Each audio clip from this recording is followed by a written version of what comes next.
ഞാനിവിടെ ഉദ്ധരിക്കാൻ പോകുന്നത്. രണ്ടു കാലിനും മല പോലെ മന്തുള്ള കൊണ്ടുണ്ണി മേനോൻ നടന്നു പതുക്കനെ.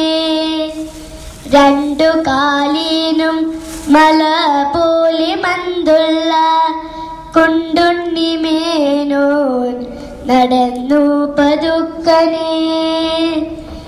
തയ്ച്ചു മുഴച്ച ഖദർ മുണ്ടു വീരിഴ കച്ചയും സിന്ദൂര ഭസ്മക്കുറികളും എല്ലുകളുന്തിയ മാറത്തു താഴ്വര പുല്ലുകൾ പോലെ നരച്ച രോമങ്ങളും.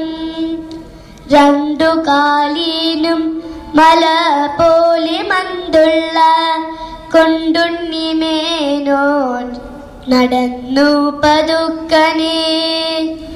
മൂർത്താവിൻ വേരു പിടിക്കാതുണങ്ങിയ ശ്രാദ്ധക്കറുക പോൽ ചെമ്പൻ കുടുമയും നീലേ ഇരട്ടവാലൻ കേറി മെഞ്ഞൊരു ശീലക്കുടരൻ തണലിലൂടങ്ങനെ. രണ്ടു കാലിനും മല പോലെ മന്തുള്ള കൊണ്ടുണ്ണി മേനോൻ നടന്നു പതുക്കനെ.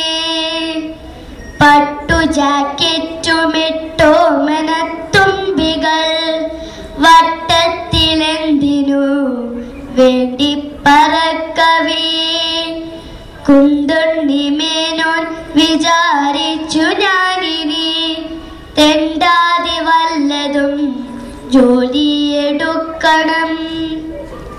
കുണ്ടുണ്ണി മേനോൻ വിചാരിച്ചു ഞാനിനി തെണ്ടാതെ വല്ലതും ജോലിയെടുക്കണം.